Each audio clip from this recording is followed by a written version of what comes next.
Examine the abdomen and do the relevant. तो उसी तरीके से हम शुरू करते हैं जिस तरह पिछले तरीके से हमने शुरू किया था कि हमने स्कीम कैसे बनानी, यानी कि हमने एब्डोमेन का जो एग्जामिनेशन है वो तो करना ही करना है। 4 या 5 मिनट आपके पास होंगे, उसमें आपने एब्डोमेन का एग्जामिनेशन करना है, ठीक है। उसके बाद आएगा कि रेलेवेंट एग्जामिनेशन जो आपने करना है, बेसिकली उसमें आपका डायग्नोसिस बनता है, ठीक है। तो एब्डोमेन के अंदर पहले आपने फाइंडिंग्स पिक करनी है, जो भी पॉजिटिव फाइंडिंग्स होंगी उसमें आपकी हेपेटोमेगैली जो केसेस कॉमनली आते हैं वो भी मैं आपको बता दूं कौन कौन से केसेस आते हैं एब्डोमेन में।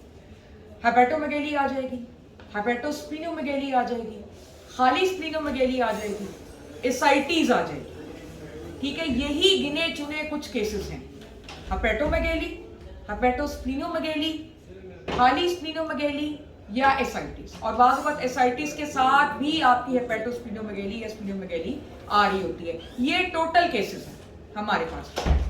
अच्छा, आज जो हमारे पास केस है वो एक इस तरफ जरा आप शो करें, ये यंग लड़का है, ठीक है। और इसका जो हमने एग्जामिन किया है एब्डोमेन के अंदर, तो उसमें हमें स्प्लीन मिली है, स्प्लीन एनलार्ज मिली है। मैंने ये क्यों पहले आपको ये आउट कर दिया पर्चा, क्योंकि आई वांट यू पीपल कि आपको स्कीम बनानी आ जाए कि अगर स्प्लीन एनलार्ज है आपको इतनी ग्रॉस। अच्छा, आमतौर पे जो विस्ट्रोमेगैली आपको मिलती है एफसीपीएस के एग्जाम में या किसी भी एग्जाम में, वो इतनी कुछ ज्यादा ग्रॉस होती है कि आप आराम से उसको पिक कर सकते हैं। ये नहीं होता कि आप बहुत ज्यादा मुश्किल में आप पड़ जाए।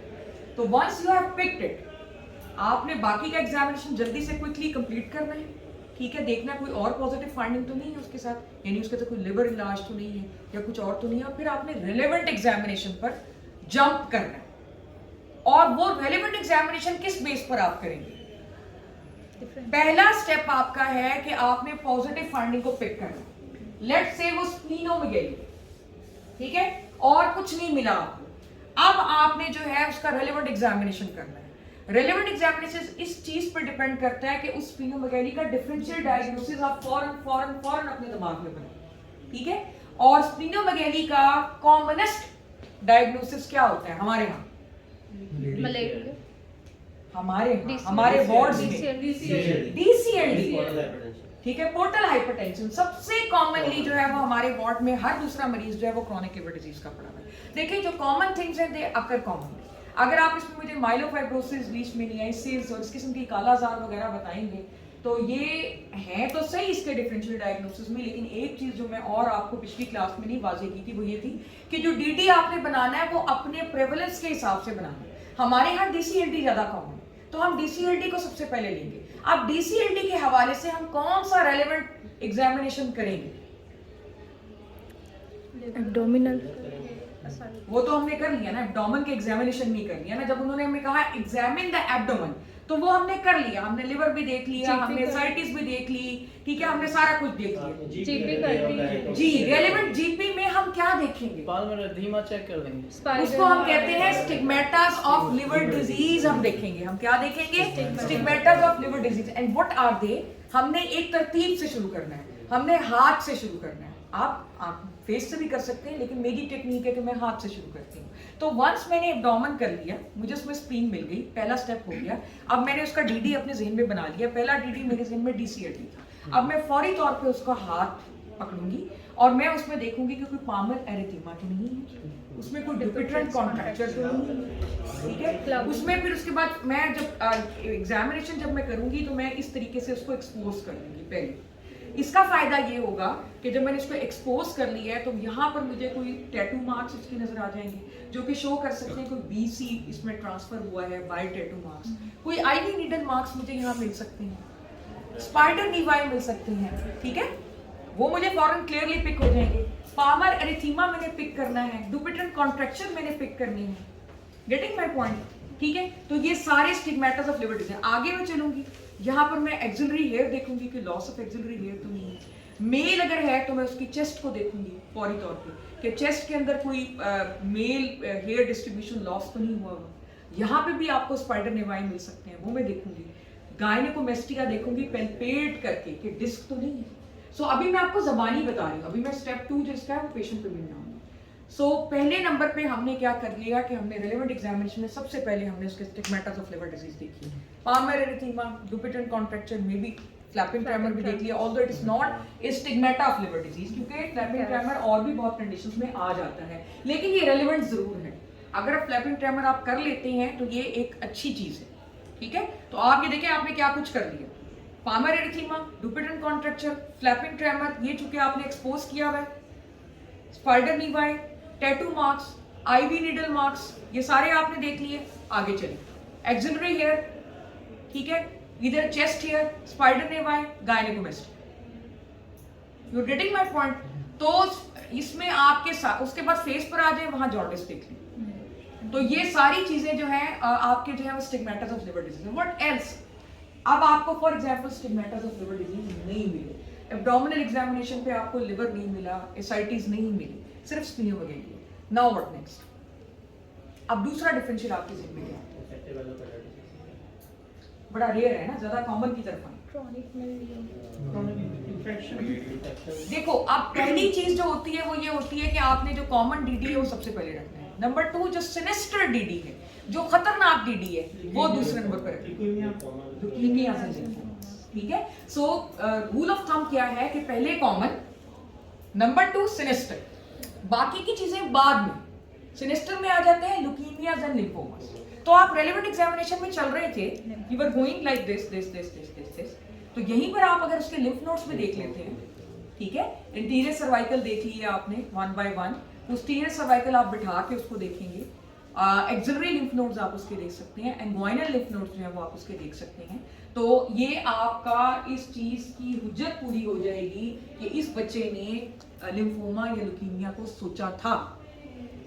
Getting my point?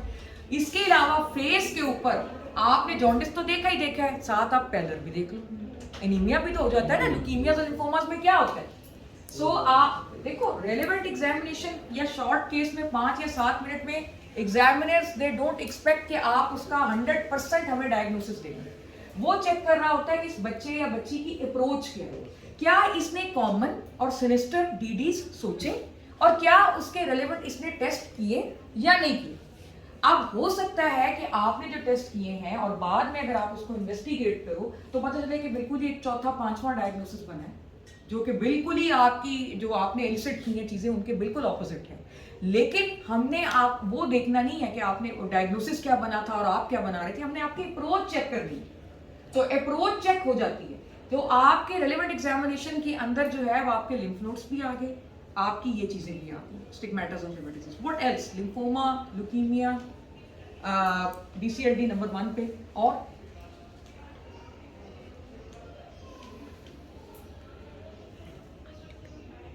Ji infection जैसे मलेरिया, लेकिन मलेरिया के अंदर तो नहीं, आपको रेलेवेंट एग्जामिनेशन में आप क्या करेंगे सिवाय इसके कि आप डीडी में उसको बोल सकते हैं आफ्टर DCLD ल्यूकीमिया लिम्फोमा, आप कह दीजिए it can be chronic malaria. अगर स्प्लीन बहुत बड़ी है तो आप कह देंगे क्रॉनिक मलेरिया है, या अगर एनीमिया आपको मिल रहा है लेकिन लिम्फेडिनोपैथी नहीं मिल रही है और साथ स्प्लीन मैसिव है तो माइलोफाइब्रोसिस है, ठीक है। तो ये आप बोल सकते हैं, लेकिन अदरवाइज इसका कोई ऐसा जो साइन है वो एलिसिट नहीं होने वाला, ठीक है। इसी तरह आप इन्फेक्टिव एंडोकार्डाइटिस की आपने बात की है, तो रेलेवेंट एग्जामिनेशन में अगर आपके पास टाइम बचता है तो मे बी आप हार्ट को या प्रीकॉर्डियल को ऑस्कल्टेट करके देख लेंगे, कोई मरमर या कोई इस किस्म की। वैसे तो आपको पता है इन्फेक्टिव एंडोकार्डाइटिस नॉर्मल हार्ट में भी हो सकता है, लेकिन आपने बेसिकली एक फीलर देना है एग्जामिनर को कि आपने ये चीजें जो हैं वो सोची, ठीक है। इसके अलावा और कुछ आपके ज़हन में आता है? हेमोलिटिक अनीमिया, ब्रूजर देखेंगे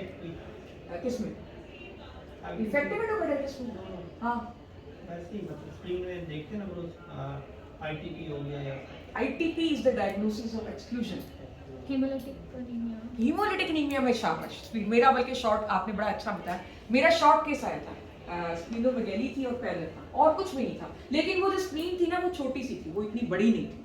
जब मैसिव होती है ना स्प्लीन तो वो यूजुअली हीमोलिटिक एनीमिया में नहीं होती। बिल्कुल आपने सही कहा, उसमें रेलेवेंट एग्जामिनेशन में एनीमिया है। सो अगर हम इसको रिकैपिचुलेट करें तो ये स्कीम कोई इतनी मुश्किल नहीं है जो हमने बनाई है। हमने एब्डोमेन का एग्जामिनेशन किया सारे का सारा, और नंबर 2 के ऊपर हमने देखा कि इसके अंदर पॉजिटिव फाइंडिंग किया है, दैट वाज स्प्लीनोमेगाली। उसके बाद हमने क्या किया कि उस स्प्लीनोमेगाली के डीडीज बनाए और डीडीज में सबसे पहले DCLD है। तो हमने स्टिग्मेटास ऑफ लिवर डिजीज दी थी। हमने यहाँ से शुरू किया हाथों से, हमने पाल्मर एरिथेमा देखा, ड्यूपिटन कॉन्ट्रैक्चर देखे, फ्लैपिंग ट्रेमर्स हमने देख लिए, हमने नीडल मार्क्स देख लिए, टैटू मार्क्स देख लिए, स्पाइडर नीवाई हमने देख लिए, हम जरा सा ऊपर गए, हमने एक्जिला को देख लिया कि लॉस ऑफ एक्सिलरी हेयर तो नहीं है, और चेस्ट के ऊपर हम देख लिया कि male distribution pattern of hair जो है वो लॉस तो नहीं है, वहाँ स्पाइडर नीवाई तो नहीं है, गायनेकोमेस्टिया तो नहीं है। और उसके बाद हमने कंसिडरिंग दिस थिंग कि ये कोई ल्यूकीमिया लिम्फोमा भी हो सकता है, हमने लिम्फ नोड्स भी उसके देख लिए, जो लेटे लेटे लिम्फ नोड्स हो सकते हैं वो लेटे लेटे देख लिए, और जो बैठ के होंगे वो इन द एंड हम करेंगे, ठीक है। और उसके बाद फेस के ऊपर हमने जॉन्डिस भी देख लिया और हमने एनीमिया भी देख लिया। और अगर हमें DCLD का ज़्यादा शुबा होता है तो हम ये भी कहेंगे कि जी we would like to do the genital examination for testicular atrophy and loss of जो भी स्क्रॉटल या प्यूबिक हेयर जो है वो भी हम देख लेंगे। So this is your complete scheme for splenomegaly. एक चीज जो मैं आपको और बता दूं वो ये भी बता दूं कि जरूरी नहीं होता कि आप 5 मिनट में ये रिलेवेंट एग्जामिनेशन पूरे का पूरा कंप्लीट करें। अगर आपने आधा भी कर दिया है और आप अपने एग्जामिनर को ये बताते हैं कि जी ये मेरा डिफरेंशियल डायग्नोसिस है, मैंने ये सोचा था, और अगर मुझे टाइम मिलता तो मैं ये टेस्ट और करता, तो ये आपको फुल बाय फुल, वालेकुम अस्सलाम, फुल बाय फुल मार्क्स जो है ये आपको दे देता है, क्योंकि एग्जामिनर ने आ जाओ ना, एग्जामिनर ने आपकी बेसिकली अप्रोच चेक करनी होती है। तो यहां तक कोई बच्चा ऐड करना चाहे, यानी कि अगर ये मेरा केस होगा तो मैं इसको ये कहूंगी कि my differential diagnosis are decompensated liver disease, आ जाओ इधर आगे आ जाओ, decompensated liver disease, it can be myeloproliferative disorders, lymphoproliferative disorders, it can be haemolytic anaemia, it can be chronic malaria, ठीक है। और अगर ये छोटी मोटी नन्ही सी स्प्लीन है तो मैं ये कहूंगी कोई टाइफाइड हो सकता है, कोई इन्फेक्शियस मोनोन्यूक्लियोसिस भी हो सकता है, ठीक है।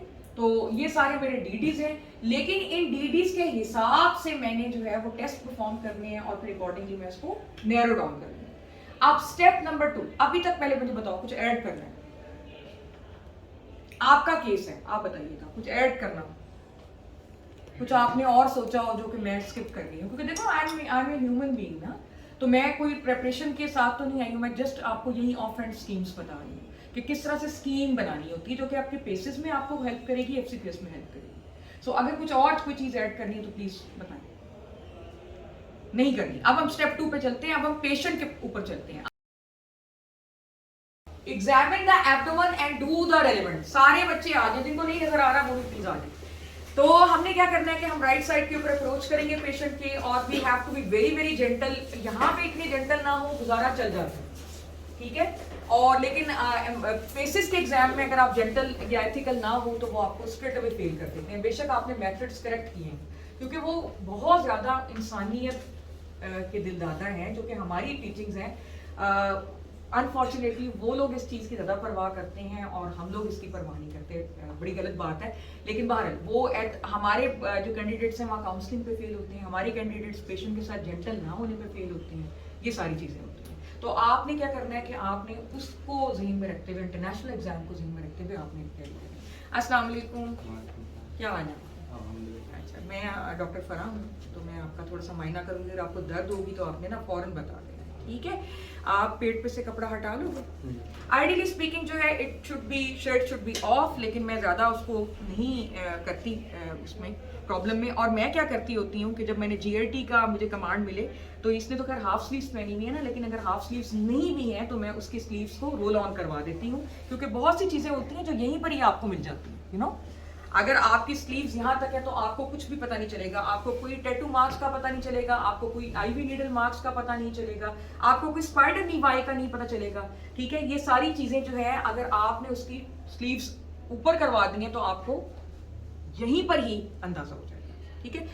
अब आपने साथ साथ मरीज को एक जर्नल ऑब्जर्वेशन आपकी होगी, जो कि आप देखेंगे कि पेशेंट जो है उसकी लुक कैसी है, पेशेंट बहुत ज़्यादा एंग्शियस तो नहीं है, कोऑपरेटिव है या वेस्टेड तो नहीं है, IV लाइन उसकी है, यहाँ इसके बल सनी प्लास लगा हुआ है, कोई कैथेटर तो नहीं। जनरल ऑब्जर्वेशन आपने साथ करनी है पूरी, ए बर्ड्स आई व्यू, ठीक है। और साथ मैं आपका ना देख रही हूँ सिर्फ ना कि किस तरीके से आपका दिख रहा है पेट, छाती और सारी चीज़ें, तो आपने घबराना नहीं है, परेशान नहीं होना। ठीक है, और उसके बाद मैं फुट एंड पे से आऊंगी, ठीक है, और अब मैं आपको इस साइड पे से देखूंगी। आपने साथ साथ मरीज को एक्सप्लेन करना है कि अब, क्योंकि अगर आप यहाँ पर इसकी जगह लेटे हुए होंगे तो क्या होगा कि पहले एक डॉक्टर जो है वो आपको यूं करके एकदम से घूरने लग गया, ऑल्दो आपने परमिशन ली है, लेकिन यूं घूर रहे हैं आप विदाउट टेलिंग हिम कि मैं क्या कर रहा हूँ, और उसके बाद एकदम फुट एंड पे आप उसको घूर रहे हैं जबकि आपने उसको एक्सपोज किया हुआ है। तो ये बहुत बुरा और ऑकवर्ड चीज लगती है। तो you have to tell each and everything. अब आप फुट एंड पर आ गए हैं और आपने जो है उसको देखना शुरू किया है, और साथ साथ आपके फोर आर्म्स भी एक्सपोज हैं। अब जो चीजें आपने इंस्पेक्शन में देखनी है, मैं क्या करती थी कि मैंने उनका निमोनिक बना लिया हुआ था कि मैंने क्या क्या देखना है। मैंने शेप ऑफ द चेस्ट देखनी है, मैंने एम्ब्लाइकस देखनी है, उसकी पोजीशन को देखना है, मैंने visible veins, pulsations, peristalsis, pigmentation, ठीक है, ये सारी चीजें देखनी है। तो मैंने पेरिस्टाल्सिस, पिगमेंटेशन और विजिबल वेन्स, इन सब का इकट्ठा मैंने रख लिया था, इनको तीनों को इकट्ठा कर लिया था। शेप को, पैटर्न ऑफ रेस्पिरेशन को और पोजीशन ऑफ एम्ब्लाइकस को इकट्ठा रख लिया था। अच्छा, इस निमोनिक का फायदा क्या होता है कि जब मैं अपने एग्जामिनर को ये बताने लगूंगी कि, क्योंकि हमारे एग्जामिनर जो FCPS के होते हैं वो यूजुअली कहते हैं अपनी फाइंडिंग्स बताएं, describe your finding, they don't say कि डिस्क्राइब योर पॉजिटिव फाइंडिंग्स। तो फिर उसमें आपने सारी बतानी होती है, तो उसमें ये बहुत बुरा इंप्रेशन जाता है जब आप कहते हैं आ और बार बार मरीज की तरफ देखते हो। Doesn't give a good impression at all. So you don't have to give any pauses. आपने क्या करना है, आपने बताना है कि जी on inspection my shape of the abdomen was normal, umbilicus was central, there was no visible veins, pulsation, peristalsis or pigmentation, cuff impulse was normal, hair distribution was normal, pattern of respiration was abdominal, thoracic और thoraco-abdominal. तो ये सारी चीजें आपके जहन में होंगी 1 2 3 4 5 6 7 8 जो आपने इंस्पेक्शन में देखनी है, फिर आप बता सकोगे। नहीं तो क्या होगा, आप कहोगे shape of abdomen was normal, umbilicus was central and I was होगा। इसलिए presentation should be shape of abdomen was normal, umbilicus was central, distribution was normal, there was no visible veins, peristalsis, pigmentation, cuff impulse was negative and इस तरह के without any pauses. Getting my point. उसके बाद जनाब आपने ये inspection कर ली और फिर उसके बाद आप आ जाते हैं पैल्पेशन। पैल्पेशन के दो तरीके होते हैं, होता है superficial palpation and one is deep. अब मैं आपके पेट को हाथ लगाऊंगी तो दर्द होगी तो आपने फौरन बता देना। तो आगे इकट्ठी कर लें थोड़ी सी और बिल्कुल आपने घबराना है, रिलैक्स रहना है, ठीक है जी। अब इसमें एस बनाते हैं, कुछ भी बना लें आप, लेकिन बस जेंटल रहें इससे और उसको फेस को देखते रहें, ढीला छोड़ दे, बिल्कुल आराम आराम से लंबे लंबे सांस लें, ठीक है। और साथ साथ मैं इसको देखती रहूँ, यूं करके, ऐसे करके, ऐसे, दिस इज द एस। अब इसके अंदर क्या निमोनिक बनाना है? On superficial palpation there was no tenderness, guarding और rigidity, TGR, there was no tenderness, guarding और रिजिडिटी, और देयर वाज टेंडरनेस, गार्डिंग और रिजिडिटी। सो इसका निमोनिक्स बनाने का तरीका ये, वजह ये है कि आप पॉजेज नहीं लेते, आप फौरी तौर पे, आपको पता होता है कि आपने सुपरफिशियल पैल्पेशन में क्या देखना है और आपको ये भी पता होता है कि आपने एग्जामिनर को कैसे प्रेजेंट कर देना है। तो आपने इसको प्रेजेंट कर दिया कि on superficial palpation there was no tenderness, guarding और rigidity without taking any pause.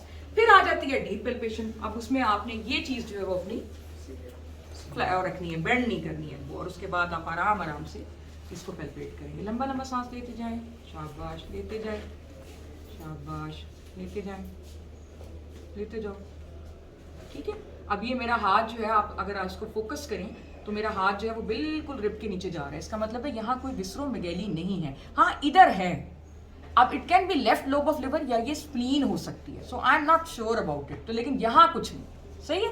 तो अब हमने क्या किया कि लिवर को हमने जब देख लिया तो एक तरीका तो यही है कि आप यहीं से इसकी परकशन करके इसका स्पैन देख लें। उसका तरीका क्या परकशन का, ये मैं अपनी उंगली पे मारूंगी, आपको चोट नहीं लगेगी, सही है।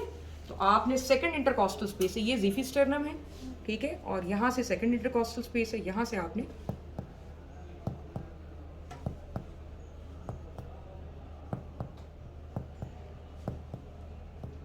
इधर तकरीबन इम्पेयर्ड होता है, दर्द हुई है, अच्छा सॉरी, ये एक नेगेटिव पॉइंट है।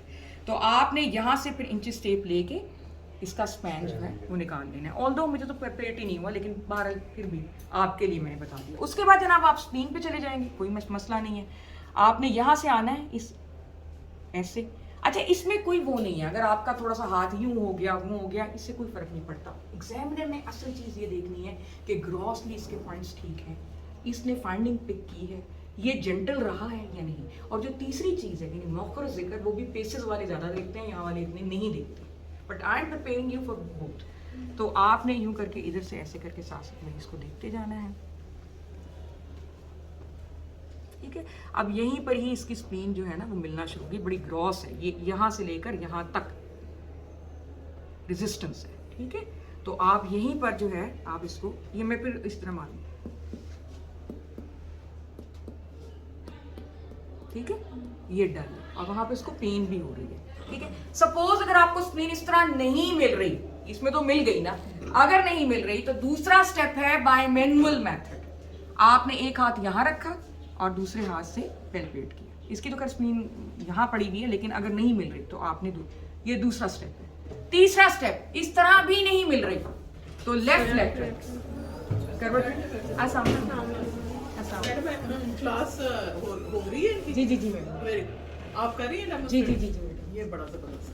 अच्छा, और कौन कौन है जी? ये तो हमारे ही हैं सर। नहीं, फर्स्ट ईयर रेजिडेंट्स के लिए तो कंपल्सरी नहीं है, लेकिन मैंने कहा जो आना चाहता है हाँ, आ जो जाए। आना चाहिए। ठीक है, ठीक है मैडम, कितने रह गए आपके? बस थोड़ी सी 10 मिनट, 5 मिनट। 5 मिनट, ठीक है, ठीक। ओके, उसके बाद मैंने 5-10 मिनट्स ले लिए। ओके ओके, ठीक है। तो फिर आपने लेफ्ट लेटरल पोजीशन के अंदर उसको पेल्पेट कर लेना है स्प्लीन को। और माइंड यू, आपने जब इसको लेफ्ट लेटरल में किया तो आप यहीं पर ही उसका ये भी चेक कर लें, सेकुलर एडिमा।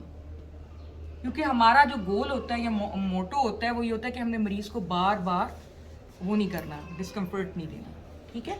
और बल्कि एक और चीज़ जो मैंने मिस कर दी है वो ये है कि जब आपने किडनीज पहले पेल्पेशन पूरी कर लेंगे, किडनीज की आपने कर ली बाय मैनुअल तरीके से, फिर उसके बाद आपने यहाँ पर ऐसे करके पैरायोटिक लिम्फ नोड में, इसको ज़रा प्रेस नहीं कर रही हूँ क्योंकि इसकी ऑलरेडी स्प्लीन बड़ी टेंडर सी है, तो पैरायोटिक भी आपने चेक कर लिए सपोज, ठीक है। वो सारा चेक करने के बाद आपने जब फ्लूइड थ्रिल और शिफ्टिंग डलनेस चेक करनी है ना, as a matter of fact, तो शिफ्टिंग डलनेस के लिए जब आपने करवट दिलवानी है तो उसी करवट दिलवाने के अंदर आपने पीछे से पिट डाल लेना है। यानी ये ना हो कि उसको आप पहले शिफ्टिंग डलनेस के लिए करवट दिलवा रहे हैं और उसके बाद फिर आप सेक्रम के ऊपर फिर पिट उसका बना रहे हैं। तो मकसद सिर्फ आपको यहाँ पर ये बताना है कि बार बार पेशेंट को डिस्कम्फर्ट नहीं देना। तो हमने जी डीप पेल्पेशन के ऊपर हमने लिवर पेल्पेट किया, हमने स्प्लीन किया। अगर स्प्लीन पेल्पेट नहीं हो रही तो बाय मैनुअल तरीके से करेंगे, अगर बाय मैनुअल से भी नहीं हो रही तो लेफ्ट लेटरल में करेंगे। लेफ्ट लेटरल में किया, साथ ही फिटिंग एडिमा भी कर लिया, किडनीज किए, पैरायोटिक लिम्फ नोड्स वगैरह किए, ठीक है। फिर उसके बाद आपने जो है फ्लूइड थ्रिल की वगैरह किए, ठीक है। फिर उसके बाद आपने जो है फ्लूइड थ्रिल की। फ्लूइड थ्रिल के लिए यू नो दैट अपना हाथ इधर रखिए जोर से, ठीक है। एक हाथ अपना इधर रखना है और दूसरा हाथ जो है, एक्सक्यूज मी मैडम कह रही थी कि आप बता दीजिएगा जब फ्री हो जाए ना, जी, जी, 5 मिनट्स मैं के लिए ये मतलब क्लास बता दूं, रुकेंगे ये सारे, बता ठीक है, बता दूं। अच्छा जी, ये आपकी हो गई फ्लूइड थ्रिल, ठीक है। और फ्लूइड थ्रिल अगर नहीं है तो फिर शिफ्टिंग डलनेस, उसके लिए आपने क्या करना है कि आपने ऊपर से नीचे आना है। क्योंकि ये टेंडर है तो इसलिए मैं बहुत आराम से कर रही हूँ। ब्लैडर का अपर बॉर्डर पर कस करना है। अब यहाँ तो चूंकि ऑलरेडी डलनेस है तो लिहाजा अगर मुझे यहाँ ब्लैडर का अपर बॉर्डर फील हुआ है तो मैं यहीं से इधर आ जाऊंगी,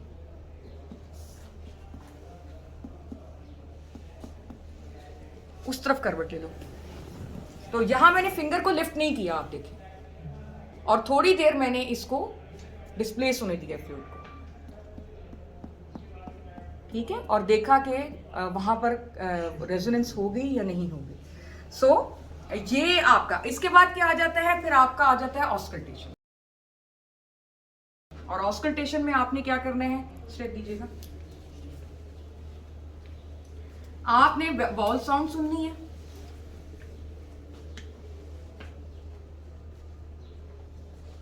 ठीक है, मैं हर्रिडली जा रही हूं। उसके बाद आपने ब्रूइज सुननी है हेपेटिक एरिया पे, स्प्लेनिक एरिया पे, किडनी पे, ठीक है। That's the end. एब्डोमेन का इतना ही है। परकशन ऑफ स्प्लीन ऑब्वियसली आपने करनी है क्योंकि मैं इतनी डिटेल में नहीं जा रही, I am just giving U a brief overview कि स्प्लीन की परकशन हर एक चीज़ आपको मिल गई है तो फिर आपने उसकी वो भी करनी है, परकशन भी करनी है और उसकी सरफेस को भी थोड़ा पैल्पेट करके देखना है, उसकी कंसिस्टेंसी भी बतानी है। अब coming to the relevant examination, मुझे स्प्लीन मिल गई, ठीक है, काफ़ी बड़ी है, ठीक है, वो हार्ड है, टेंडर है, जो भी है। अब रेलेवेंट एग्जामिनेशन में I would start from here, ठीक है जी। अब मैंने जल्दी से देखा पामर एर्थीमा, डुपिटन कॉन्ट्रैक्चर, इसके नेल्स देख लिए ऐसे करके, ठीक है, दूसरी तरफ के नेल्स देख लिए कि कोई क्लबिंग वगैरह तो नहीं है। अच्छा, फ्लैपिंग ट्रेमर्स के लिए आप मेरी तरफ देखो, आपने दोनों हाथों को यूं करना है, उठा लो, हाँ, उंगलियां खोल लो और ये यहाँ से सीधा रखो, कोनियों पे से सीधा रखो, ठीक है। आप उसको डेमोन्स्ट्रेट करके बताओ, बजाय इसके कि आप करवाएं, आप उसको सीधा डेमोन्स्ट्रेट करके बताएं कि फ्लैपिंग ट्रेमर है या नहीं। चलिए, उसके बाद जनाब आपने देखा इधर कोई टैटू मार्क्स, कोई आईवी नीडल मार्क्स कुछ है नहीं है। फिर उसके बाद आप यहाँ आ जाएं, आपने देखे कि एक्सिलरी हेयर हैं, प्रिजर्व्ड हैं। फिर आप चेस्ट पे आ जाएं, आप देखें यहाँ spider naevi, male distribution of hair. ये मैं आपकी थोड़ी सी इसको देखूंगी, ठीक है, ये भी बड़ा ऑड सा पॉइंट होता है ना, ऑकवर्ड लगता है, तो आपने इसको इस तरह करके चेक कर लिया। और फाइनली जो है फिर आपने जो है इसके लिम्फ नोड्स देख लिए, एंटीरियर सर्वाइकल 1 बाय 1 करके देखेंगे।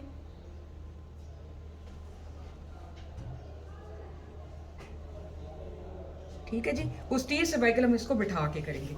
एक्सिलरी भी अगर आप चाहें तो कर सकते हैं यहीं पे, लेकिन हम ऐसा करते हैं, हम इसको बिठा के करेंगे। Then coming to the face tab, ऊपर देखो बेटा, एनीमिक नहीं है। नीचे देखो, इस स्लाइड के ऊपर आप कमेंट नहीं करते हो, लेकिन बाहर लग रहा है कि थोड़ा सा पेशेंट जो है वो आपका जॉन्डिस्ड है, ठीक है। आप उठ के बैठ जाओ। अब आप इसके जो है वो पोस्टीरियर सर्वाइकल,